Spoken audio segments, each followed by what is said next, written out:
Hello students, myself Dr. Amit Juneja, lecturer economics, Shahid Balwinder Singh, Government Senior Secondary Smart School Sabuana, District Fazilka। ਤਾਂ ਮੈਂ ਤੁਹਾਡੇ ਸਾਰਿਆਂ ਦਾ ਸਵਾਗਤ ਕਰਦਾ ਅੱਜ ਦੇ ਲੈਕਚਰ ਦੇ ਵਿੱਚ। ਤਾਂ ਅੱਜ ਦਾ ਜਿਹੜਾ ਆਪਣਾ ਲੈਕਚਰ ਹੈ ਉਹ ਵੀ ਬੈਂਕਿੰਗ ਦੇ ਨਾਲ ਹੀ ਸੰਬੰਧਿਤ ਹੈ, ਜੋ ਕਿ ਆਪਾਂ ਆਪਣੇ ਪਿਛਲੇ ਕੁਝ ਲੈਕਚਰਸ ਦੇ ਵਿੱਚ डिस्कस कर रहे हाँ। तो आप अपने पिछले कुछ लेक्चर्स दे विच ये देखा कि बैंक की हुंदा है, बैंकां दे मेन काम जिहड़े ने वो की ने, केंद्री बैंक की हुंदा है, केंद्री बैंक दे मुख्य काम जिहड़े ने वो किहड़े-किहड़े ने। नंबर 3 ये देखा कि व्यापारक बैंक ते केंद्री बैंक दोनों दे विच की फर्क हुंदा है। चौथा आपां ये देखा कि जिहड़ा भी अपना केंद्री बैंक है उस सरकार दी मदद दे नाल जिहड़े अपनी मौद्रिक नीति है उन्होंने वो किवें लागू करता है, वो मौद्रिक नीति दे किहड़े-किहड़े उपकरण हन, जिहदे विच आपां मात्रात्मक उपकरणां दी गल कीती ते नाल दे नाल गुणात्मक उपकरणां दी गल जिहड़ी है वो आपां कीती। तां हाले तक आपां इन्ना अपना चैप्टर जिहड़ा है वो कंप्लीट कर चुके हां। आज का जो अपना टॉपिक है वो एक बहुत ही इंपॉर्टेंट टॉपिक है एज फार एज अपनी प्लस 2 का संबंध है, वो है बैंकिंग सिस्टम दे विच होने वाले सुधार। तो आप ये देखांगे आज के लेक्चर दे विच कि जिहड़ा बैंकिंग सिस्टम है इंडिया दा उहदे विच किवें-किवें सुधार होए, किहड़े-किहड़े सुधार होए, किवें-किवें सुधार होए, वो सारे बैंकिंग प्रबंध दे सुधार जिहड़े ने वो आपां अज दे अपने लेक्चर दे विच देखांगे। तो अज दा अपना टॉपिक जिहड़ा है वो है बैंकिंग सुधार। ठीक है जी, द बैंकिंग सुधारा दी आपां जिहड़ी है वो गल करांगे। तां जिहड़ी ये शुरुआत करांगे आपां बैंकिंग सिस्टम दे सुधारां दी, वो आपां गल करांगे अपनी 1991 दी नवी आर्थिक नीति तो। जिवें कि आपां ऑलरेडी +1 दे विच 1991 दे विच होने वाले जिहड़े अपने आर्थिक सुधार ने या जिहड़ी आपां 1991 दी आपां नवी आर्थिक नीति दी आपां गल करदे हां। आपां अज दे टॉपिक नू इस 1991 दी अपनी नवी आर्थिक नीति नाल जिहड़ा है वो आपां जोड़ांगे। ठीक है जी, तो सब तो पहला आपां नू ये पता होना चाहिए कि जिहड़ी 1991 दी नवी आर्थिक नीति सी वो की चीज सी, उहदे विच किहड़ियां-किहड़ियां गल्लां सी। तो आपां 1991 तो भी पहला शुरुआत करांगे। तो शुरुआत करते हां 1947 ਜਦੋਂ ਇੰਡੀਆ ਆਜ਼ਾਦ ਹੋਇਆ। ਜਦੋਂ ਇੰਡੀਆ ਆਜ਼ਾਦ ਹੋਇਆ ਤਾਂ ਉਸ ਤੋਂ ਪਹਿਲਾਂ ਜੇ ਅਗਰ ਆਪਾਂ ਗੱਲ ਕਰੀਏ ਤਾਂ ਅੰਗਰੇਜ਼ ਜਿਹੜੇ ਨੇ ਉਹਨਾਂ ਨੇ ਲਗਭਗ 200 ਸਾਲ ਜਿਹੜਾ ਉਹ ਆਪਣੇ ਤੇ ਰਾਜ ਕੀਤਾ। ਠੀਕ ਹੈ, ਤਾਂ 1939 ਤੋਂ ਲੈ ਕੇ 1945 ਇਹ 6 ਸਾਲ ਇਹ ਸੀ ਜਦੋਂ ਦੁਨੀਆ ਦੇ ਵਿੱਚ ਦੂਸਰਾ ਵਿਸ਼ਵ ਯੁੱਧ ਜਿਹੜਾ ਉਹ ਹੋਇਆ। ਉਹਦੇ ਵਿੱਚ ਇੰਗਲੈਂਡ ਨੇ ਵੀ ਭਾਗ ਲਿਆ। ਹੁਣ ਜੀ ਇੰਗਲੈਂਡ ਭਾਗ ਲੈ ਰਿਹਾ ਹੈ, ਇਹਦਾ ਮਤਲਬ ਇੰਗਲੈਂਡ ਦਾ ਆਪਣੇ ਉੱਪਰ ਕਬਜ਼ਾ है, तो इंडिया नूं भी जिहड़ा है उहदे विच भाग लेना पिया। 6 साल तक जिहड़ा इंग्लैंड है उन्हें जिन्ना भी लड़ाई का समान सी वो इंडिया तो बनवाया। अपने कारखाने जिहड़े ने उन्होंने दिन रात जिहड़ा है वो इंग्लैंड वास्ते लड़ाई का समान बनाने वास्ते काम किया। 1945 दे विच जाके दूसरा विश्व युद्ध जिहड़ा है वो खत्म हो गया। तो हुण एक्चुअली की हुंदा है, आपां एक कॉन्सेप्ट पढ़दे आ घिसावट दा, ਜਦੋਂ ਲਗਾਤਾਰ ਜੇ ਆਪਣੀਆਂ ਮਸ਼ੀਨਾਂ ਕੰਮ ਕਰਦੀਆਂ ਨੇ ਤਾਂ ਕੀ ਹੁੰਦਾ ਹੈ, ਉਹਨਾਂ ਮਸ਼ੀਨਾਂ ਦੇ ਵਿੱਚ ਜਿਹੜੀ ਘਿਸਾਵਟ ਹੈ ਉਹ ਹੋਣੀ ਸ਼ੁਰੂ ਹੋ ਜਾਂਦੀ ਹੈ। ਤਾਂ 6 ਸਾਲ ਲਗਾਤਾਰ ਜਦੋਂ ਆਪਣੇ ਉਦਯੋਗਾਂ ਨੇ ਇੰਗਲੈਂਡ ਵਾਸਤੇ ਕੰਮ ਕੀਤਾ ਤਾਂ ਕੀ ਹੋਇਆ, ਆਪਣੀਆਂ ਜਿਹੜੀਆਂ ਮਸ਼ੀਨਾਂ ਸੀ ਉਹ ਘਿਸ ਗਈਆਂ। ਹੁਣ ਉਹਨਾਂ ਦੀ ਥਾਂ ਤੇ ਨਵੀਆਂ ਮਸ਼ੀਨਾਂ ਲਗਾਉਣ ਦੀ ਲੋੜ ਸੀ। ਪਰ ਹੋਇਆ ਕਿ 1945 ਦੇ ਵਿੱਚ ਦੂਸਰਾ ਵਿਸ਼ਵ ਯੁੱਧ ਜਿਹੜਾ ਹੈ ਉਹ ਖਤਮ ਹੋਇਆ ਤੇ ਉਸ ਤੋਂ 1.5 ਸਾਲ ਬਾਅਦ ਹੀ 1947 ਦੇ ਵਿੱਚ ਜਿਹੜਾ ਅੰਗਰੇਜ਼ ਆਪਾਂ ਨੂੰ ਛੱਡ ਕੇ ਚਲੇ ਗਏ। ਮਤਲਬ ਉਹਨਾਂ ਨੇ ਇੰਡੀਆ ਦੇ ਵਿੱਚ ਨਵੀਆਂ ਮਸ਼ੀਨਾਂ ਲਗਾਉਣ ਦੀ, ਨਵੇਂ ਉਦਯੋਗ ਲਗਾਉਣ ਦੀ ਕੋਈ ਕੋਸ਼ਿਸ਼ ਨਹੀਂ ਕੀਤੀ। क्यों नहीं की? क्योंकि वो इंडिया सिर्फ ते सिर्फ लुटन आए सी, तो अपना लुटन का उद्देश्य जिहड़ा है वो पूरा करके चले गए। ਤਾਂ ਹੁਣ ਕੀ ਹੋਇਆ, ਜਦੋਂ 1947 ਦੇ ਵਿੱਚ ਇੰਡੀਆ ਆਜ਼ਾਦ ਹੋਇਆ ਤਾਂ ਆਪਾਂ ਕਹਿੰਦੇ ਆ ਕਿ ਜਿਹੜੀ ਭਾਰਤ ਦੀ ਅਰਥ ਵਿਵਸਥਾ ਹੈ ਉਹ ਇੱਕ ਕਿਸੀ ਹੋਈ ਅਰਥ ਵਿਵਸਥਾ ਸੀ, ਜਿੰਦੇ ਵਿੱਚ ਸਭ ਕੁਝ ਜਿਹੜਾ ਹੈ ਉਹ ਬਰਬਾਦ ਹੋ ਚੁੱਕਿਆ ਸੀ। ਉਹਦੇ ਵਿੱਚ ਹੁਣ ਦੇਖੋ ਉਦਯੋਗ ਖਤਮ ਹੋ ਚੁੱਕੇ ਨੇ, ਖੇਤੀ ਨੂੰ ਆਪਣੀ ਉਹ ਬਰਬਾਦ ਕਰ ਚੁੱਕੇ ਨੇ। ਤਾਂ ਇਹ ਸਾਰੀਆਂ ਚੀਜ਼ਾਂ ਕਰਕੇ ਹੁਣ ਭਾਰਤ ਸਰਕਾਰ ਨੇ ਸੋਚਿਆ ਵੀ ਜੇ ਤਾਂ ਹੁਣ ਆਪਣੇ ਦੇਸ਼ ਦਾ ਵਿਕਾਸ ਕਰਨਾ ਹੈ, ਆਪਾਂ ਕੀ ਕਰਨਾ ਪਏਗਾ, ਹੁਣ ਭਾਰਤ ਸਰਕਾਰ ਨੂੰ ਖੁਦ ਜਿਹੜਾ ਹੈ ਉਹ ਅੱਗੇ ਆਣਾ ਪਏਗਾ। ਕਿਉਂ? ਕਿਉਂਕਿ ਪਹਿਲੀ ਗੱਲ ਤਾਂ ਇਹ ਕਿ ਜਿਹੜਾ ਪ੍ਰਾਈਵੇਟ ਸੈਕਟਰ ਸੀ ਉਸ ਟਾਈਮ ਤੇ ਉਹ ਐਡਾ ਮਜ਼ਬੂਤ ਨਹੀਂ ਹੈਗਾ ਸੀ ਜਿਹਨੂੰ ਆਪਣੇ ਦੇਸ਼ ਦਾ ਵਿਕਾਸ ਕਰਨ ਦੀ ਜ਼ਿੰਮੇਵਾਰੀ ਜਿਹੜੀ ਹੈ ਉਹ ਦਿੱਤੀ ਜਾ ਸਕੇ। ਦੂਸਰੀ ਗੱਲ ਵੀ ਜੇ ਭਾਰਤ ਸਰਕਾਰ ਨੂੰ ਲੱਗਿਆ ਵੀ ਜੇਕਰ ਆਪਾਂ ਪ੍ਰਾਈਵੇਟ ਲੋਕਾਂ ਨੂੰ ਕਹਿ ਵੀ ਦਿੰਦੇ ਆ ਵੀ ਆਪਣੇ देश के विकास वास्ते काम करन, तो उनका दा मेन मकसद जड़ा है वो तो प्रॉफिट कमाना है, वो तो लाभ कमाने वास्ते काम करनगे।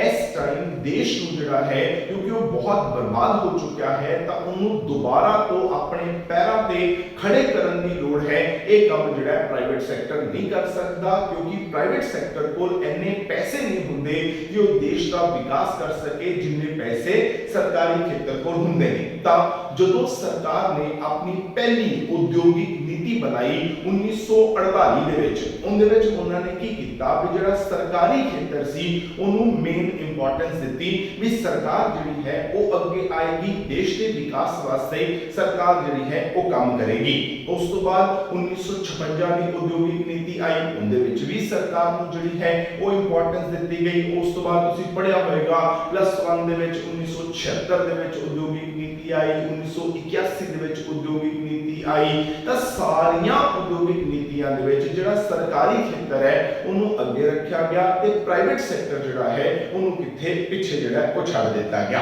ਤਾਂ ਸਰਕਾਰ ਦਾ ਖੇਤਰ ਦਾ ਅੱਗੇ ਆਣਾ ਵਿਕਾਸ ਦੀ ਪ੍ਰਕਿਰਿਆ ਦੇ ਵਿੱਚ ਇਸ ਕਰਕੇ ਸੀ ਕਿਉਂਕਿ ਆਪਣੇ ਦੇਸ਼ ਦੀ ਸਰਕਾਰ ਨੂੰ ਲੱਗਿਆ ਵੀ ਜੇ ਸਰਕਾਰੀ ਖੇਤਰ ਅੱਗੇ ਆਏਗਾ ਤਾਂ ਲੋਕਾਂ ਦੀ ਭਲਾਈ ਵਾਸਤੇ ਕੰਮ ਕਰੇਗਾ, ਲੋਕਾਂ ਦੀਆਂ ਜਿਹੜੀਆਂ ਮੇਨ ਮੂਲਭੂਤ ਜ਼ਰੂਰਤਾਂ ਨੇ ਉਹਨਾਂ ਨੂੰ ਪੂਰਾ ਕਰਨ ਵਾਸਤੇ ਕੰਮ ਕਰੇਗਾ। ਤਾਂ ਸਰਕਾਰ ਜਿਹੜੀ ਹੈ ਉਹ ਅੱਗੇ ਆਈ। ਪਰ ਇਹਦਾ ਨੁਕਸਾਨ ਕੀ ਹੋਇਆ? ਨੁਕਸਾਨ ਇਹ ਹੋਇਆ ਵੀ ਜਦੋਂ ਸਰਕਾਰ ਅੱਗੇ ਆਈ ਤਾਂ ਸਰਕਾਰ ਨੂੰ ਲੱਗਿਆ ਵੀ ਹੁਣ ਆਪਾਂ ਨੂੰ ਦੇਸ਼ ਦਾ ਵਿਕਾਸ ਕਰਨਾ ਹੈ। ਜੇਕਰ ਆਪਾਂ ਆਪਣੀ ਅਰਥ ਵਿਵਸਥਾ ਨੂੰ ਵਿਦੇਸ਼ੀਆਂ ਵਾਸਤੇ ਖੋਲ ਦਿੱਤਾ ਤਾਂ ਕੀ ਹੋਏਗਾ, ਵਿਦੇਸ਼ੀ ਜਿਹੜੇ ਨੇ ਉਹ ਤਾਂ ਆਪਣੇ ਦੇਸ਼ ਨੂੰ ਫਿਰ ਲੁੱਟਣਾ ਸ਼ੁਰੂ ਕਰ ਦੇਣਗੇ।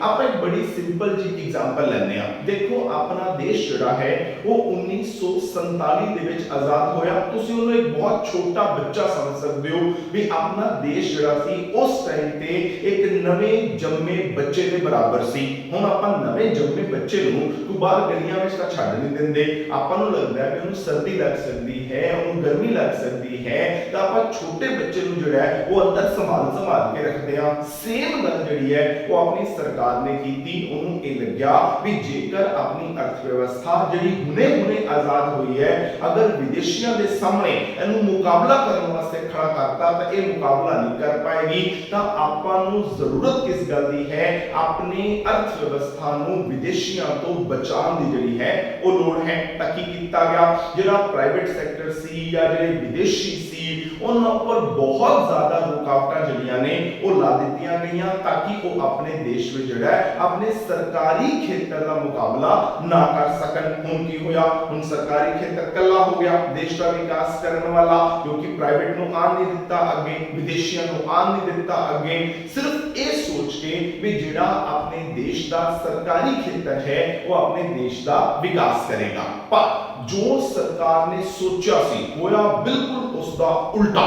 ਠੀਕ ਹੈ, ਕਿਵੇਂ? ਸਰਕਾਰ ਨੇ ਜਿਹੜੀ ਪਾਲਿਸੀ ਅਪਣਾਈ 1991 ਤੋਂ ਪਹਿਲਾਂ ਉਹਨੂੰ ਆਪਾਂ ਕਹਿੰਦੇ ਆ LPR 1991 ਤੋਂ ਪਹਿਲਾਂ।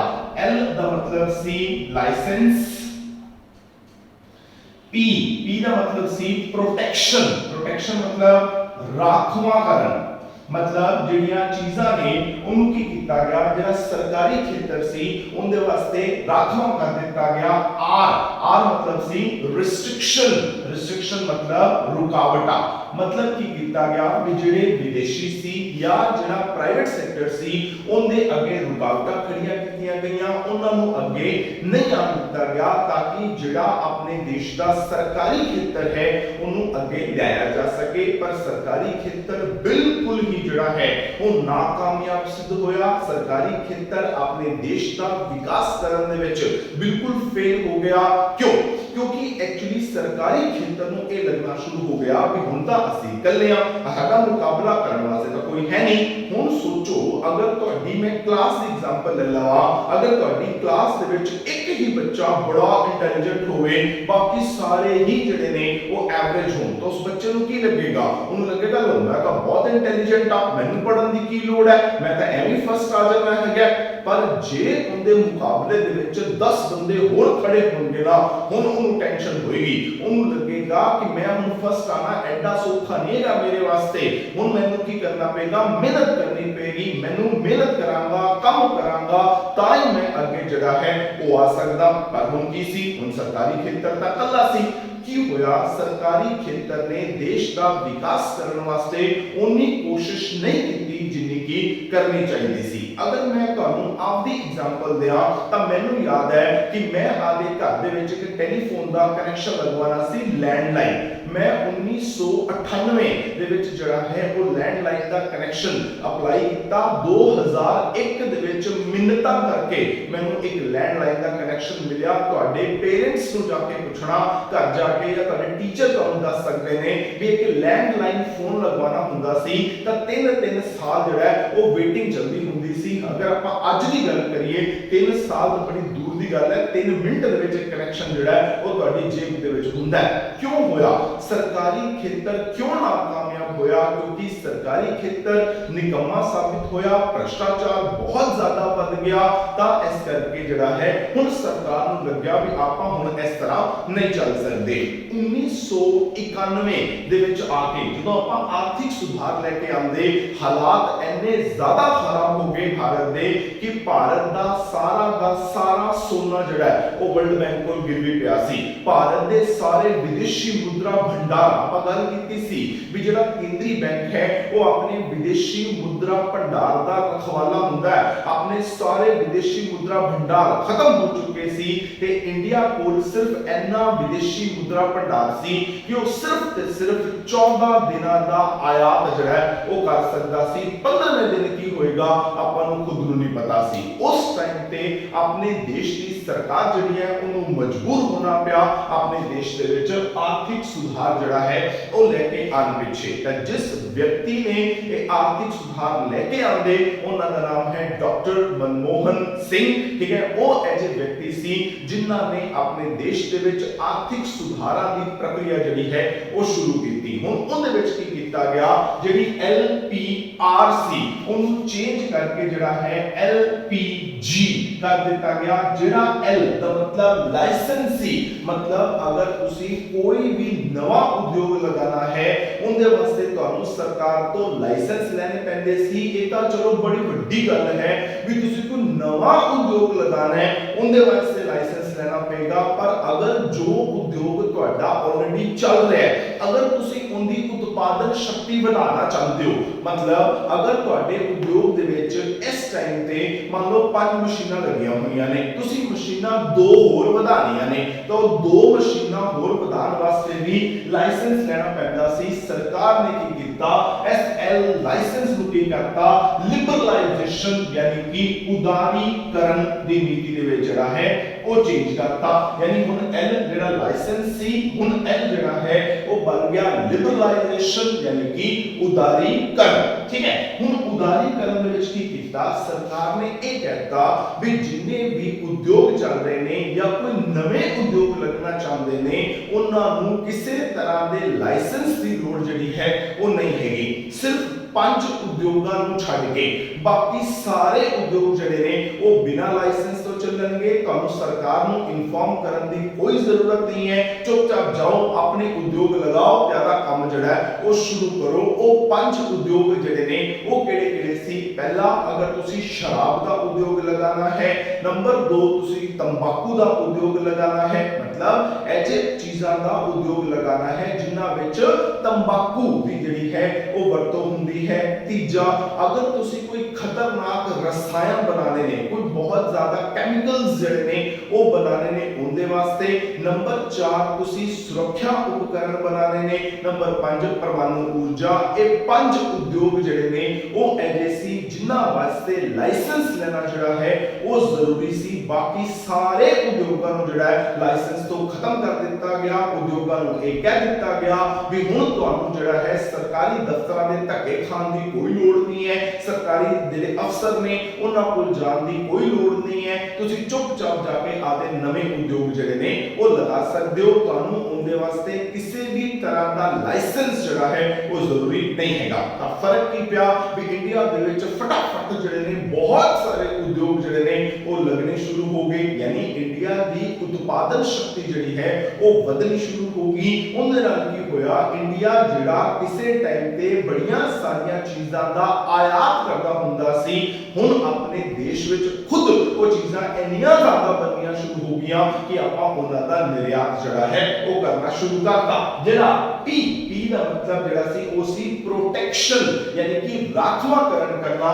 उस पी नूं कर दिता गया प्राइवेटाइजेशन, यानी कि कर दिता गया निजीकरण। मतलब हुण ये जिहड़े प्राइवेट लोग ने उन्हां नूं ਉਹ ਕੰਮਾਂ ਦੇ ਵਿੱਚ ਆਉਣ ਦੀ ਇਜਾਜ਼ਤ ਦੇ ਦਿੱਤੀ ਗਈ ਜਿਹੜੇ ਪਹਿਲਾਂ ਸਰਕਾਰੀ ਖੇਤਰ ਵਾਸਤੇ ਜਿਹੜੇ ਨੇ ਉਹ ਰਾਖਵੇਂ ਸੀ। ਜਦੋਂ 1991 ਦੇ ਵਿੱਚ ਆਪਾਂ ਇਹ ਆਰਥਿਕ ਸੁਧਾਰ ਦੀ ਨੀਤੀ ਲਾਗੂ ਕੀਤੀ, ਉਸ ਤੋਂ ਪਹਿਲਾਂ 252 ਉਦਯੋਗ ਐਜੇ ਸੀ ਜਿਹੜੇ ਸਰਕਾਰ ਦੇ ਅੰਡਰ ਸੀ। ਤੁਸੀਂ ਸੋਚੋ ਵੀ ਉਸ ਟਾਈਮ ਤੋਂ ਪਹਿਲਾਂ ਸਰਕਾਰ ਜਿਹੜੀ ਹੈ ਉਹ ਬ੍ਰੈਡ ਬਣਾ ਰਹੀ ਹੈ, ਸਰਕਾਰ ਬੂਟ ਬਣਾ ਰਹੀ ਹੈ, ਸਰਕਾਰ ਜਿਹੜਾ ਸਕੂਟਰ ਬਣਾ ਰਹੀ ਹੈ।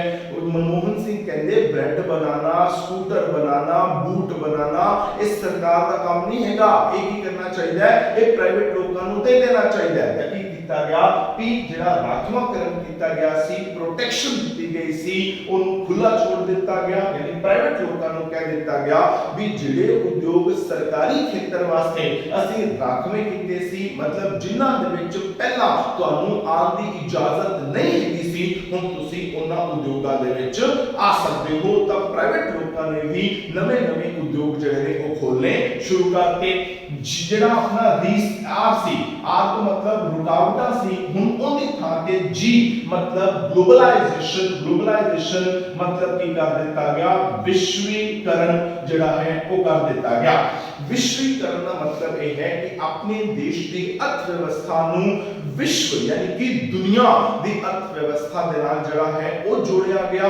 मतलब कहता की है भी अपने देश की सरकार ये कहती है भी अपने देश के दरवाजे जिहड़े ने वो विदेशियों वास्ते खोल दो, विदेशी आना चाहते ने उन्होंने आन दो। क्यों? देखियो आप उस टाइम पे आपां नूं जरूरत किस गल दी सी, उद्योग लगाउण दी सी, अपने उद्योगां कोल पैसे नहीं हैगे, तां ये क्या गया भी जिहड़े विदेशी ने उन्हां नूं इंडिया दे विच बुलाया जावे, वो अपना पैसा लेके जड़ा है वो इंडिया दे विच आन। हुण की होएगा, अगर इंडिया दे विच आनगे तो अपना पैसा लेंगे, पर जेड़े साधन ने वो तां इंडिया दे वरतणगे, मजदूर तां इंडिया दे ही लैणगे, जमीन तां इंडिया दी ही यूज होएगी, कच्चा माल तां इंडिया दा ही यूज होएगा। मतलब कहंदा ये है भी जेड़े भी कुदरती साधन ने या होर उत्पादन दे साधन ने वो तां इंडिया दे यूज होणगे। इंडिया अपनी उत्पादन साधना दा सही वरतों जड़ा है वो कर पाएगा। ताकि किया गया विश्वीकरण कर दिता गया। अपने देश की सरकार कहती भी तुहानू सारियां चीज़ां आप बनाने की लोड़ नहीं हैगी जिहड़ी कि पहला अपना सरकारी खेतर बनाई जांदा सी। वो कहंदे सिर्फ वो चीज़ बनाओ जिहड़ी तुसी दूजे लोकां तो वधिया बना सकदे हो ते दूजे लोकां तो सस्ती बना सकदे हो, जिहड़ी लगदा है भी दूजियां तो महंगी बना सकदे हो या दूजे तो घटिया बना सकते हो, आप बनाने की लोड़ ही नहीं, चुपचाप दूजे को ले लो।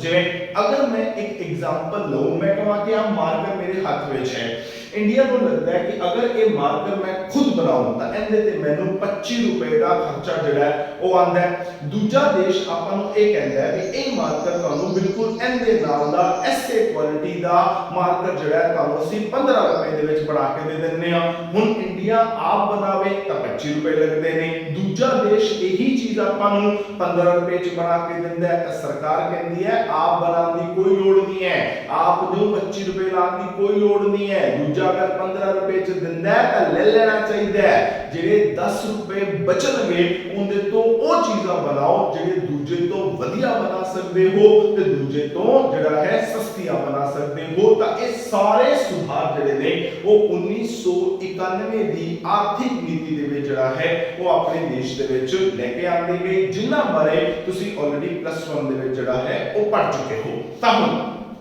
ਇਹ ਸਾਰੀਆਂ ਚੀਜ਼ਾਂ ਆਰਥਿਕ ਸੁਧਾਰ ਜਦੋਂ ਆਪਣੇ ਦੇਸ਼ ਦੀ ਅਰਥ ਵਿਵਸਥਾ ਦੇ ਵਿੱਚ ਹੋਏ ਤਾਂ ਇਹ ਸੁਧਾਰ ਜਿਹੜੇ ਨੇ ਉਹ ਆਪਣੇ ਬੈਂਕਿੰਗ ਪ੍ਰਬੰਧ ਦੇ ਵਿੱਚ ਵੀ ਹੋਏ। ਤਾਂ ਬੈਂਕਿੰਗ ਪ੍ਰਬੰਧ ਦੇ ਵਿੱਚ ਨਾ 1991 ਦੇ ਵਿੱਚ ਇੱਕ ਰਿਪੋਰਟ ਆਈ ਜਿਹਨੂੰ ਨਾਮ ਦਿੱਤਾ ਗਿਆ ਨਰਸਿਮਹਾ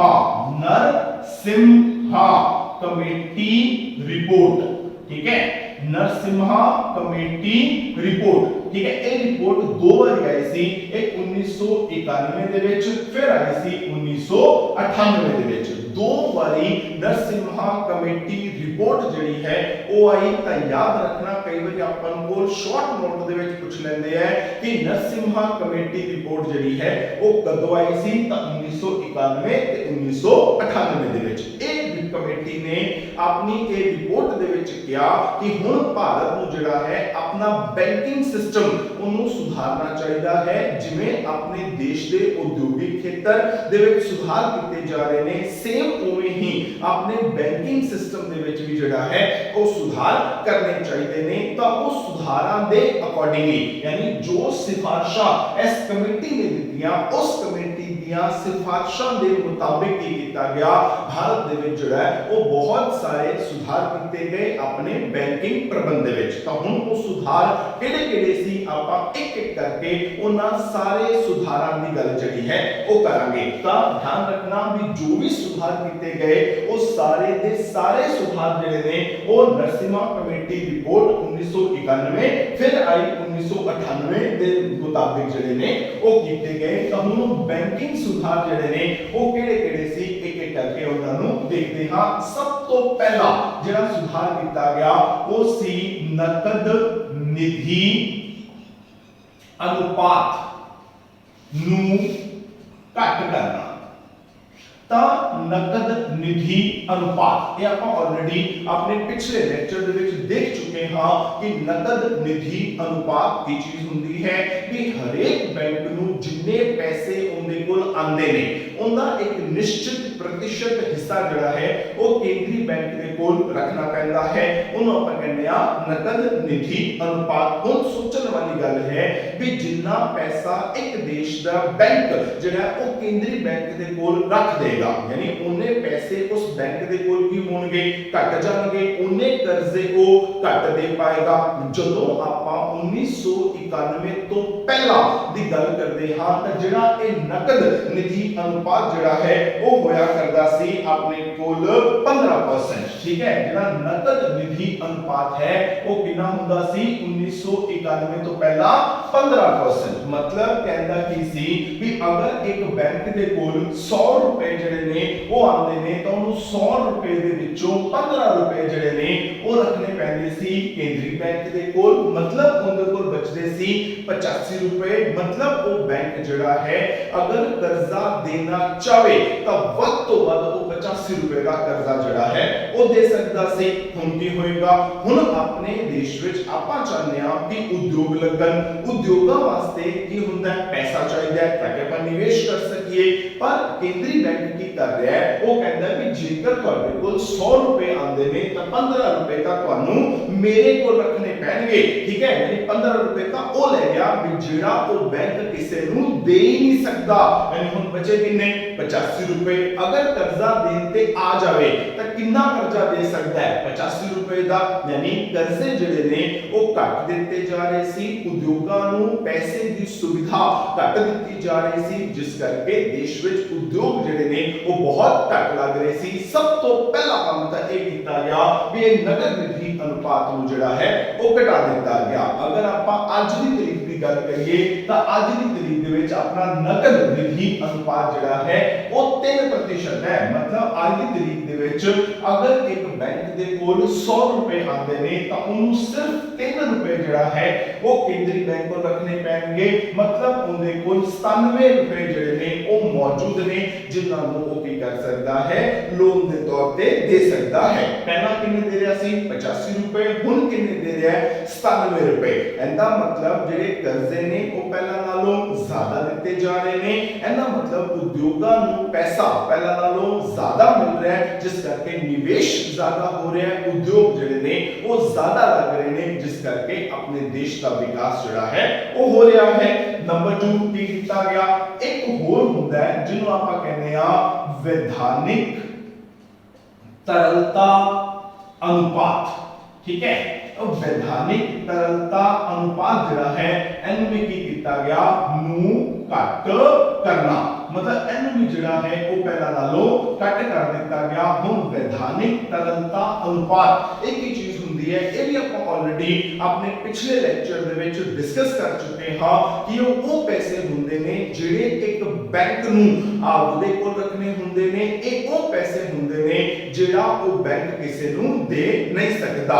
ਤਾਂ ਜਦੋਂ ਆਪਾਂ 1991 ਦੀ ਗੱਲ ਕਰਦੇ ਹਾਂ ਉਸ ਟਾਈਮ ਤੇ ਜਿਹੜਾ ਇਹ वैधानिक तरलता अनुपात ਸੀ ਉਹ ਹੈਗਾ ਸੀ 21.5%। मतलब अगर एक बैंक ਦੇ ਕੋਲ 100 ਰੁਪਏ ਆਣਗੇ ਤਾਂ 100 ਰੁਪਏ ਦੇ ਵਿੱਚੋਂ 21.5 ਰੁਪਏ ਜਿਹੜੇ ਨੇ ਉਹਨੂੰ ਆਪਦੇ ਕੋਲ ਰੱਖਣੇ ਪੈਣਗੇ, ਜਿਹੜੇ ਉਹ ਕਿਸੇ ਨੂੰ ਕਰਜ਼ਾ ਨਹੀਂ ਦੇ ਸਕਦਾ। ਯਾਨੀ ਅਗਰ 100 ਰੁਪਏ ਦੇ ਵਿੱਚੋਂ 21.5 ਰੁਪਏ ਨਿਕਲ ਗਏ ਤਾਂ ਬਾਕੀ ਕਿੰਨੇ ਬਚੇ, ਆਪਣੇ ਕੋਲ ਬਚੇ 78 ਰੁਪਏ। ਯਾਨੀ ਉਹ ਅਗਰ ਕਰਜ਼ਾ ਦੇਣ ਤੇ ਆ ਜਾਵੇ ਤਾਂ ਕਿੰਨਾ ਕਰਜ਼ਾ ਦੇ ਸਕਦਾ ਸੀ, ਵੱਧ ਤੋਂ ਵੱਧ 78.5 ਰੁਪਏ ਦਾ ਹਰੇਕ 100 ਰੁਪਏ ਦੇ ਪਿੱਛੇ। ਸਭ ਤੋਂ ਪਹਿਲਾਂ ਤਾਂ ਇਹ ਕੀਤਾ ਗਿਆ ਵੀ ਇਹ ਜਿਹੜਾ वैधानिक तरलता अनुपात है ਇਹਨੂੰ ਘਟਾ ਦਿੱਤਾ ਗਿਆ। ਯਾਨੀ ਬੈਂਕਾਂ ਨੂੰ ਇਹ ਕਿਹਾ ਗਿਆ ਵੀ ਹੁਣ ਤੁਹਾਨੂੰ ਆਪਦੇ ਕੋਲ ਜ਼ਿਆਦਾ ਪੈਸਾ ਰੱਖਣ ਦੀ ਕੋਈ ਲੋੜ ਨਹੀਂ ਹੈ। ਜਿਹੜਾ ਪੈਸਾ ਤੁਹਾਡੇ ਕੋਲ ਹੈਗਾ ਤੁਸੀਂ ਜ਼ਿਆਦਾ ਤੋਂ ਜ਼ਿਆਦਾ ਪੈਸਾ ਜਿਹੜਾ ਹੈ ਉਹ ਜਿਹੜਾ ਉਦਯੋਗਾਂ ਨੂੰ ਦਿਓ, ਤਾਂ ਕਿ ਉਦਯੋਗਾਂ ਕੋਲ ਪੈਸਾ ਆਵੇ, ਉਹ ਉਹਦਾ ਕੀ ਕਰ ਸਕਣ, ਨਿਵੇਸ਼ ਕਰ ਸਕਣ, ਜਿਹਦੇ ਨਾਲ ਦੇਸ਼ ਦੇ ਵਿੱਚ ਨਵੇਂ ਉਦਯੋਗ ਜਿਹੜੇ ਨੇ ਉਹ ਲੱਗ ਸਕਣ। ਤਾਂ ਅਗਰ ਆਪਾਂ ਅੱਜ ਦੀ ਤਰੀਕ ਦੇ ਵਿੱਚ ਗੱਲ ਕਰੀਏ ਤਾਂ ਇਹ ਜਿਹੜਾ वैधानिक तरलता अनुपात है वो है 13%। मतलब अगर एक बैंक ਕੋਲ 100 ਰੁਪਏ ਆਣਗੇ ਤਾਂ ਉਹਨੂੰ 13 ਰੁਪਏ ਆਦੇ ਕੋਲ ਰੱਖਣ ਦੀ ਲੋੜ ਹੈ। ਤਾਂ ਹੁਣ ਉਹ ਕਰਜ਼ੇ ਕਿੰਨੇ ਦੇ ਸਕਦਾ ਹੈ, 87 ਰੁਪਏ ਦੇ ਕਰਜ਼ੇ ਜਿਹੜਾ ਉਹ ਦੇ ਸਕਦਾ ਹੈ। ਪਹਿਲਾਂ ਕਿੰਨਾ ਹੁੰਦਾ ਸੀ 78 ਦੇ ਕਰਜ਼ੇ, ਹੁਣ ਕਿੰਨੇ ਦੇ ਰਿਹਾ ਹੈ 87 ਰੁਪਏ ਦੇ ਕਰਜ਼ੇ। ਯਾਨੀ ਕਿ ਕਰਜ਼ੇ ਪਹਿਲਾਂ ਨਾਲੋਂ ਜ਼ਿਆਦਾ ਦਿੱਤੇ ਜਾ ਰਹੇ ਨੇ, ਜਿੰਦੇ ਨਾਲ ਉਦਯੋਗਾਂ ਕੋਲ ਪੈਸਾ ਪਹਿਲਾਂ ਨਾਲੋਂ ਜ਼ਿਆਦਾ ਆ ਰਿਹਾ ਹੈ, ਜਿਸ ਕਰਕੇ ਕੀ ਹੋ ਰਿਹਾ ਹੈ ਉਦਯੋਗਾਂ ਦਾ ਵਿਕਾਸ ਜਿਹੜਾ ਉਹ ਹੋ ਰਿਹਾ ਹੈ। ਤਾਂ ਇਹ ਆਪਣੇ ਦੇਸ਼ ਦੇ ਬੈਂਕਿੰਗ ਸੰਬੰਧੀ ਸੁਧਾਰ ਜਿਹੜੇ ਹੈ ਉਹ ਆਪਾਂ ਡਿਸਕਸ ਕਰ ਰਹੇ ਹਾਂ। फिर की किया गया तीसरी चीज ਜਿਹੜੀ ਇਹ ਕੀਤੀ ਗਈ ਉਹ ਕੀਤੀ ਗਈ ਕਿ ਵਿਆਜ ਦਰ ਨੂੰ ਘੱਟ ਕਰਨਾ। ਦੇਖੋ ਜੇਕਰ ਆਪਾਂ ਚਾਹੁੰਦੇ ਹਾਂ कि अपने देश ਦੇ ਵਿੱਚ ਜਿਹੜਾ ਹੈ ਉਹ ਉਦਯੋਗ ਜ਼ਿਆਦਾ ਲੱਗਣ ਤਾਂ ਉਦਯੋਗਾਂ ਨੂੰ ਲੱਗਣ ਵਾਸਤੇ ਪੈਸੇ ਦੀ ਲੋੜ ਹੁੰਦੀ ਹੈ। ਉਹ ਪੈਸਾ ਜਿਹੜਾ ਹੈ ਉਹਨਾਂ ਨੂੰ ਕੌਣ ਦਿੰਦਾ ਹੈ, ਬੈਂਕ ਦਿੰਦਾ ਹੈ। ਠੀਕ ਹੋ ਗਿਆ। ਪਰ ਇੰਡੀਆ ਦੇ ਵਿੱਚ ਜਿਹੜੀਆਂ ਵਿਆਜ ਦਰ ਨੇ ਉਹ ਬਹੁਤ ਜ਼ਿਆਦਾ ਹੋਇਆ ਕਰਦੀਆਂ ਸੀ। ਉਹ ਵਿਆਜਾਂ ਇੰਨੀਆਂ ਬਹੁਤ ਜ਼ਿਆਦਾ ਹੁੰਦੀਆਂ ਸੀ ਵੀ ਜਿਹੜਾ ਉਦਯੋਗਪਤੀ ਕਰਜ਼ਾ ਲੈਣ ਜਾਂਦਾ ਸੀ ਉਹਨੂੰ ਕਰਜ਼ਾ ਲੈਣ ਤੇ ਇੰਨੀਆਂ ਕੋ ਵਿਆਜਾਂ ਭਰਨੀਆਂ ਪੈਂਦੀਆਂ ਸੀ ਜੋ ਕਹਿੰਦਾ ਸੀ ਵੀ ਇੰਨੇ ਤਾਂ ਮੇਰੇ ਮੁਨਾਫੇ ਹੀ ਨਹੀਂ ਹੈਗੇ ਜਿੰਨੀਆਂ ਮੈਂ ਵਿਆਜਾਂ ਭਰ ਰਿਹਾ। ਠੀਕ ਹੈ। ਤਾਂ ਕੀ ਕੀਤਾ ਗਿਆ ਉਦਮੀਆਂ ਨੂੰ ਹੁਲਾਰਾ ਦੇਣ ਵਾਸਤੇ, ਉਹਨਾਂ ਨੂੰ ਪ੍ਰੋਤਸਾਹਨ ਦੇਣ ਵਾਸਤੇ, ਮੋਟੀਵੇਸ਼ਨ ਦੇਣ ਵਾਸਤੇ ਕੀ ਕੀਤਾ ਗਿਆ ਜਿਹੜੀ ਵਿਆਜ ਦਰ ਹੈ ਉਹਨੂੰ ਆਪਣੇ ਦੇਸ਼ ਦੇ ਵਿੱਚ ਘਟਾ ਦਿੱਤਾ ਗਿਆ। ਪਰ ਧਿਆਨ ਇਸ ਗੱਲ ਦਾ ਰੱਖਿਆ ਗਿਆ ਵੀ ਵਿਆਜ ਇੰਨੀ ਵੀ ਨਾ ਘਟਾ ਦਿੱਤੀ ਜਾਵੇ ਕਿ ਜਿਹੜੇ ਲੋਕਾਂ ਨੇ ਬੈਂਕ ਦੇ ਵਿੱਚ ਪੈਸੇ ਜਮ੍ਹਾਂ ਕਰਾਣੇ ਨੇ ਉਹਨਾਂ ਨੂੰ ਲੱਗੇ ਕਿ ਲੈ ਵੀ ਬੈਂਕ ਤਾਂ ਵਿਆਜ ਹੀ ਨਹੀਂ ਦਿੰਦਾ ਪਿਆ, ਸਾਨੂੰ ਬੈਂਕ पैसे जमा कराने की की लोड़ है, मतलब ब्याज एनी को घटाई गई भी ਜਿਹੜੇ जमा कराने वाले ने ਉਹਨਾਂ ਨੂੰ ਘੱਟ ਨਾ ਲੱਗੇ ਤੇ ਜਿਹੜੇ ਉਧਾਰ ਲੈਣ ਵਾਲੇ ਨੇ ਉਹਨਾਂ ਨੂੰ ਜ਼ਿਆਦਾ ਨਾ ਲੱਗੇ ਤਾਂ ਵਿਆਜ ਦਰ ਜਿਹੜੀ ਹੈ ਉਹਨੂੰ ਘਟਾ ਦਿੱਤੀ ਗਈ। ਦੇਖੋ ਵਿਆਜ ਦਰ ਨੂੰ ਘਟਾਉਣ ਦੇ ਬੜੇ ਫਾਇਦੇ ਹੋਏ। ਪਹਿਲਾ ਫਾਇਦਾ ਤਾਂ ਇਹਦੇ ਵਿੱਚ ਇਹ ਹੋਇਆ ਵੀ ਇਹਦੇ ਨਾਲ ਜਿਹੜੀ ਨਿਵੇਸ਼ ਦੀ ਮਾਤਰਾ ਹੈ ਉਹ ਕੀ ਹੋ ਗਿਆ, ਉਹ ਵੱਧ ਗਈ ਕਿਉਂਕਿ ਉਦਮੀਆਂ ਨੂੰ ਜਿਹੜਾ ਉਧਾਰ ਹੈ ਹੁਣ ਉਹ ਪਹਿਲਾਂ ਨਾਲੋਂ ਘੱਟ ਵਿਆਜ ਤੇ ਮਿਲਣਾ ਸ਼ੁਰੂ ਹੋ ਗਿਆ। ਉਹਨਾਂ ਨੇ ਕੀ ਕੀਤਾ, ਜ਼ਿਆਦਾ ਉਧਾਰ ਜਿਹੜਾ ਹੈ ਉਹ ਲੈਣਾ ਸ਼ੁਰੂ ਕਰ ਦਿੱਤਾ, ਜਿਸ ਨਾਲ ਆਪਣੇ ਦੇਸ਼ ਵਿੱਚ ਨਿਵੇਸ਼ ਦੀ ਮਾਤਰਾ ਜਿਹੜੀ ਹੈ ਉਹ ਵਧੀ।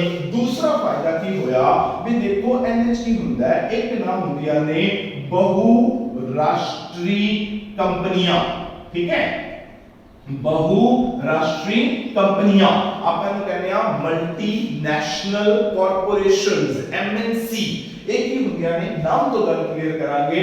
बहुराष्ट्रीय, बहु मतलब बहुत ज्यादा, राष्ट्रीय मतलब देश, एक ऐसी कंपनियां होंदियां ने जिन्हां दा हेडक्वार्टर ता एक देश विच हुंदा है पर एक कई देशां दे विच जिहड़ा है वो काम कर रहीआं हुंदियां ने। हुण की सी क्योंकि इंडिया दे विच ਜਿਹੜੀਆਂ ਵਿਆਜ ਦਰ ਨੇ ਉਹ ਸੀ ਜ਼ਿਆਦਾ, ਮਤਲਬ ਹੁਣ ਸੋਚੋ ਵੀ ਆਪਣੇ ਉਦਯੋਗ ਜਿਹੜੇ ਨੇ ਉਹ ਚਾਹੁੰਦੇ ਨੇ ਵੀ ਆਪਾਂ ਜਿਹੜੀਆਂ ਬਹੁਰਾਸ਼ਟਰੀ ਕੰਪਨੀਆਂ ਨੇ ਇਹਨਾਂ ਦਾ ਮੁਕਾਬਲਾ ਕਰਨਾ ਹੈ, ਠੀਕ ਹੈ। ਤਾਂ ਹੁਣ ਕੀ ਹੋਏਗਾ, ਆਪਣੇ ਉਦਯੋਗਾਂ ਨੇ ਉਧਾਰ ਲੈਣਾ ਹੁੰਦਾ ਸੀ ਬੈਂਕਾਂ ਤੋਂ ਤਾਂ ਵਿਆਜ ਦੇਣੀ ਪੈਂਦੀ ਸੀ ਜ਼ਿਆਦਾ। ਜਿਹੜੀਆਂ ਬਹੁਰਾਸ਼ਟਰੀ ਕੰਪਨੀਆਂ ਨੇ ਇਹਨਾਂ ਦੇ ਜਿਹੜੇ ਦੇਸ਼ਾਂ 'ਚ ਕੰਮ ਕਰ ਰਹੀਆਂ ਹੁੰਦੀਆਂ ਸੀ ਉੱਥੇ ਵਿਆਜਾਂ ਹੁੰਦੀਆਂ ਸੀ ਘੱਟ, ਯਾਨੀ ਆਪਣੇ ਉਦਮੀ ਜਿਹੜੇ ਨੇ ਉਹਨਾਂ ਨੂੰ ਜ਼ਿਆਦਾ ਵਿਆਜ ਦਰ ਤੇ ਕਰਜ਼ਾ ਮਿਲਦਾ ਸੀ ਤਾਂ ਉਹਨਾਂ ਦੀਆਂ ਲਾਗਤਾਂ ਜਿਹੜੀਆਂ ਨੇ ਉਹ ਕੀ ਹੁੰਦੀਆਂ ਸੀ, ਜ਼ਿਆਦਾ ਹੁੰਦੀਆਂ ਸੀ। ਇਹ ਜਿਹੜੀਆਂ ਬਹੁਰਾਸ਼ਟਰੀ ਕੰਪਨੀਆਂ ਨੇ ਇਹਨਾਂ ਨੂੰ ਘੱਟ ਵਿਆਜ ਦਰ ਤੇ ਕਰਜ਼ਾ ਮਿਲ ਜਾਂਦਾ ਸੀ, ਜਿਸ ਕਰਕੇ ਇਹਨਾਂ ਦੀਆਂ ਲਾਗਤਾਂ ਘੱਟ ਹੁੰਦੀਆਂ ਸੀ। ਹੁਣ ਜੇ ਆਪਣੇ ਉਦਯੋਗਾਂ ਦੀਆਂ ਲਾਗਤਾਂ ਹੀ ਜ਼ਿਆਦਾ ਹੋਣਗੀਆਂ ਤਾਂ ਕੀਮਤਾਂ ਵੀ ਜ਼ਿਆਦਾ ਹੋਣਗੀਆਂ, ਠੀਕ ਹੈ। ਜੇ ਇਹਨਾਂ ਦੀਆਂ ਲਾਗਤਾਂ ਘੱਟ ਨੇ ਤਾਂ ਇਹਨਾਂ ਦੀਆਂ ਕੀਮਤਾਂ ਵੀ ਕੀ ਹੋਣਗੀਆਂ, ਘੱਟ ਹੋਣਗੀਆਂ। ਹੁਣ ਆਪਾਂ ਇੱਕ ਚੀਜ਼ ਮਹਿੰਗੀ ਬਣਾ ਰਹੇ ਹਾਂ, ਦੂਜਾ ਦੇਸ਼ ਉਹੀ ਚੀਜ਼ ਜਿਹੜੀ ਹੈ ਉਹ ਸਸਤੀ ਬਣਾ ਰਿਹਾ ਹੈ, ਤਾਂ ਕੌਣ ਆਪਣੇ ਦੇਸ਼ ਦੀ ਚੀਜ਼ ਖਰੀਦੇਗਾ, ਤਾਂ ਆਪਣੇ ਦੇਸ਼ ਦੇ ਨਿਰਯਾਤ ਜਿਹੜੇ ਨੇ ਉਹ ਬਹੁਤ ਜ਼ਿਆਦਾ ਘਟ ਗਏ ਸੀ। ਤਾਂ ਇਹ ਕੀਤਾ ਗਿਆ ਵੀ ਆਪਣੇ ਦੇਸ਼ ਦੀਆਂ ਜਿਹੜੀਆਂ ਕੰਪਨੀਆਂ ਨੇ ਉਹ ਬਹੁਰਾਸ਼ਟਰੀ ਕੰਪਨੀਆਂ ਦਾ ਮੁਕਾਬਲਾ ਕਰ ਸਕਣ, ਉਹਦੇ ਵਾਸਤੇ ਆਪਣੇ ਵਿਆਜ ਦਰ ਨੂੰ ਕੀ ਕੀਤਾ ਗਿਆ, ਘੱਟ ਕਰ ਦਿੱਤਾ ਗਿਆ, ਜਿੰਦਾ ਫਾਇਦਾ ਇਹ ਹੋਇਆ ਵੀ ਆਪਣੇ ਉਦਯੋਗਾਂ ਨੂੰ ਹੁਣ ਘੱਟ ਵਿਆਜ ਤੇ ਕਰਜ਼ਾ ਮਿਲਣਾ ਸ਼ੁਰੂ ਹੋ ਗਿਆ, ਯਾਨੀ ਉਹਨਾਂ ਦੀਆਂ ਲਾਗਤਾਂ ਵੀ ਘਟ ਗਈਆਂ ਤੇ ਉਹ ਬਹੁਰਾਸ਼ਟਰੀ ਕੰਪਨੀਆਂ ਦਾ ਮੁਕਾਬਲਾ ਜਿਹੜਾ ਹੈ ਉਹ ਕਰ ਪਾਏ। ਤੀਸਰਾ ਫਾਇਦਾ ਜਿਹੜਾ ਵਿਆਜ ਦਰ ਨੂੰ ਘੱਟ ਕਰਨ ਦਾ ਇਹ ਹੋਇਆ ਵੀ ਜਿਹੜੇ ਸਰਕਾਰੀ ਕਰਜ਼ੇ ਜਿਹੜੇ ਨੇ ਉਹ ਕੀ ਹੋ ਗਏ, ਉਹ ਸਸਤੇ ਹੋ ਗਏ। सरकारी कर्जे सस्ते क्यों, ਹੁਣ ਸੋਚੋ ਵੀ ਸਰਕਾਰ ਨੂੰ ਬਾਜ਼ਾਰ ਦੇ ਵਿੱਚੋਂ ਕਰਜ਼ਾ ਲੈਣ ਦੀ ਲੋੜ ਪੈਂਦੀ, ਕਿਉਂ ਕਰਜ਼ੇ ਦੀ ਲੋੜ ਪੈਂਦੀ ਹੈ। ਦੇਖੋ ਆਮ ਤੌਰ ਤੇ ਕੀ ਹੁੰਦਾ ਹੈ ਵੀ ਜਿਹੜੇ ਆਪਣੇ ਦੇਸ਼ ਦੀ ਸਰਕਾਰ ਹੈ ਜਦੋਂ ਉਹ ਆਪਣਾ ਬਜਟ ਤਿਆਰ ਕਰਦੀ ਹੈ, ਆਪਣਾ ਅਗਲਾ ਚੈਪਟਰ ਜਿਹੜਾ ਹੈ ਉਹ ਸਰਕਾਰੀ ਬਜਟ ਨਾਲ ਹੀ ਸੰਬੰਧਿਤ ਹੈ, ਤਾਂ ਸਰਕਾਰ ਜਦੋਂ ਆਪਣਾ ਬਜਟ ਤਿਆਰ ਕਰਦੀ ਹੈ ਤਾਂ ਉਹਦੇ ਵਿੱਚ ਸਭ ਤੋਂ ਪਹਿਲਾਂ ਸਰਕਾਰ ਜੋ ਦੇਖਦੀ ਹੈ ਉਹ ਦੇਖਦੀ ਹੈ ਆਪਦਾ ਖਰਚਾ। ਸਰਕਾਰ ਕਹਿੰਦੀ ਹੈ ਵੀ ਅਸੀਂ ਇੱਕ ਕਲਿਆਣਕਾਰੀ ਸੰਸਥਾ ਹੈਗੇ ਆ ਜਿੰਦਾ ਮੇਨ ਕੰਮ ਲੋਕਾਂ ਦੀ ਭਲਾਈ ਕਰਨਾ ਹੈ, ਲੋਕਾਂ ਦਾ ਕਲਿਆਣ ਕਰਨਾ ਹੈ। ਅਸੀਂ ਮੁਨਾਫਾ ਨਹੀਂ ਦੇਖਣਾ, ਕਈ ਚੀਜ਼ਾਂ ਅਜਿਹੀਆਂ ਨੇ ਜਿੱਥੇ ਅਸੀਂ ਖਰਚਾ ਕਰਨਾ ਹੀ ਕਰਨਾ ਹੈ, ਭਾਵੇਂ ਸਾਨੂੰ ਤੋਂ ਕਮਾਈ ਹੋਵੇ ਤੇ ਭਾਵੇਂ ਨਾ ਹੋਵੇ। ਮਤਲਬ ਬਜਟ ਦੇ ਵਿੱਚ ਸਭ ਤੋਂ ਪਹਿਲਾਂ ਸਰਕਾਰ ਕੀ ਕਰਦੀ ਹੈ, ਆਪਦਾ ਖਰਚਾ ਵੇਖਦੀ ਹੈ, ਆਮਦਨ ਉਸ ਤੋਂ ਬਾਅਦ ਜਿਹੜਾ ਹੈ ਉਹ ਵੇਖੀ ਜਾਂਦੀ ਹੈ। ਤਾਂ ਕੀ ਹੋਇਆ, ਸਰਕਾਰ ਦਾ ਕਈ ਵਾਰੀ ਕੀ ਹੁੰਦਾ ਹੈ ਵੀ ਜਿਹੜਾ ਖਰਚਾ ਹੈ ਉਹ ਸਰਕਾਰ ਦੀ ਆਮਦਨ ਨਾਲੋਂ ਵੱਧ ਜਾਂਦਾ ਹੈ, ਮਤਲਬ ਖਰਚਾ ਕਰ ਬੈਠੇ ਜ਼ਿਆਦਾ, ਆਮਦਨ ਉਨੀ ਹੋਈ ਨਹੀਂ, ਤਾਂ ਸਰਕਾਰ ਨੂੰ ਕੀ ਕਰਨਾ ਪੈਂਦਾ ਹੈ, ਕਰਜ਼ਾ ਲੈਣਾ ਪੈਂਦਾ ਹੈ। ਤਾਂ ਹੁਣ ਪਹਿਲਾਂ ਕੀ ਸੀ, ਜਦੋਂ ਵਿਆਜ ਦਰ ਜਿਹੜੀਆਂ ਨੇ ਉਹ ਜ਼ਿਆਦਾ ਹੁੰਦੀਆਂ ਸੀ ਤਾਂ ਜਿਹੜੇ ਸਰਕਾਰ ਕਰਜ਼ੇ ਲੈਂਦੀ ਸੀ ਉਹਦੇ ਉੱਪਰ ਸਰਕਾਰ ਨੂੰ ਬਹੁਤ ਜ਼ਿਆਦਾ ਵਿਆਜ ਜਿਹੜੀਆਂ ਨੇ ਉਹ ਭਰਨੀਆਂ ਪੈਂਦੀਆਂ ਸੀ। ਹੁਣ ਕੀ ਹੋ ਗਿਆ, ਹੁਣ ਵਿਆਜ ਨੂੰ ਕੀ ਕੀਤਾ ਗਿਆ, ਘਟਾ ਦਿੱਤਾ ਗਿਆ। यानी हुण सरकार वास्ते बाजार तो कर्जे लेने जिहड़े ने वो की हो गए, सस्ते हो गए। हुण सरकार नूं ये लग्या भी जेकर असीं आधा खर्चा बहुत ज्यादा भी वधा देंगे, आमदन साडी उस मुताबिक नहीं होएगी, जो सानू कर्जा लेना पेगा वो उनके ऊपर सानू पहला नालों घट ब्याज जिहड़ी है वो देनी पेगी। मतलब की होया, सरकार दे ऊपर जिहड़ा ब्याज का बोझ सी वो की हो गया, घट गया। क्यों? क्योंकि 1991 ਦੇ ਵਿੱਚ ਜਦੋਂ ਆਪਾਂ ਇਹ ਸੁਧਾਰ ਕੀਤੇ ਸੀ ਨਾ, ਸਰਕਾਰ ਦੇ ਉੱਪਰ ਇੰਨਾ ਜ਼ਿਆਦਾ ਕਰਜ਼ਾ ਸੀ ਵੀ ਸਰਕਾਰ ਦੇ ਵਿੱਚ ਜਿੰਨੀ ਟੋਟਲ ਆਪਣੀ ਆਮਦਨ ਹੁੰਦੀ ਹੈ, ਜਿਹਨੂੰ ਆਪਾਂ ਕਹਿੰਦੇ ਆਪਣਾ ਕੁੱਲ ਘਰੇਲੂ ਉਤਪਾਦਨ ਜਿਹੜਾ ਹੈ ਉਹਦਾ 36% ਹਿੱਸਾ ਤਾਂ ਸਿਰਫ ਆਪਾਂ ਵਿਆਜਾਂ ਦਾ ਭੁਗਤਾਨ ਕਰਦੇ ਪਏ ਸੀ। ਮਤਲਬ ਅਗਰ ਆਪਾਂ 100 ਰੁਪਏ ਕਮਾਏ ਤਾਂ 100 ਰੁਪਏ ਦੇ ਵਿੱਚੋਂ 36 ਰੁਪਏ ਜਿਹੜੇ ਨੇ ਉਹ ਤਾਂ ਵਿਆਜਾਂ 'ਚ ਚਲੇ ਗਏ। ਬਾਕੀ ਆਪਣੇ ਦੇਸ਼ ਦਾ ਵਿਕਾਸ ਕਰਨ ਵਾਸਤੇ सिर्फ 64 रुपए बचते सी। हुण की होया, ब्याजां नूं की कीता गया, घटा दिता गया। यानी हुण सरकार दे ऊपर जेड़ा ब्याज दा बोझ सी वो की हो गया, पहला नालों घट गया, जिसदे नाल सरकार की कर पाई ज्यादा मात्रा दे विच कर्जे जिहड़े है वो ले पाई। हुण जे सरकार ज्यादा मात्रा दे विच कर्जे लेगी, भावें वो अंदरूनी कर्जे होण, मतलब अपने देश दे अंदरों ले जाण, भावें वो बाहरों ले जाण, यानी कि विदेशी कर्जे होण।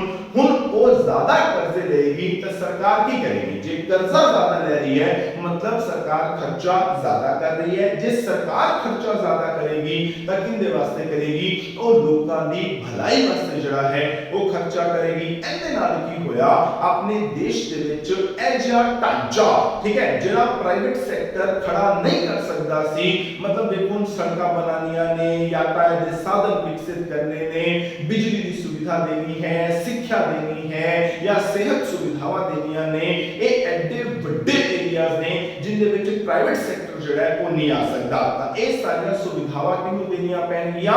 सरकार नूं देनियां पैणगीਆਂ। तां सरकार जिहड़ी है ਉਹਨੇ ਜਦੋਂ कर्जे ज्यादा लेने शुरू कीते तां अपने देश ਦਾ मूलभूत ढांचा ਜਿਹੜਾ ਹੈ ਉਹ ਵਧੀਆ ਖੜਾ ਹੋਇਆ। मतलब अपने देश की अर्थव्यवस्था जिहड़ी है वो एक मजबूत अर्थव्यवस्था बन के उभरी। तां ਇਹਦੇ ਨਾਲ भी अपने देश ਨੂੰ ਜਿਹੜਾ ਹੈ ਉਹ ਕੀ ਹੋਇਆ, विकास होना शुरू हो गया।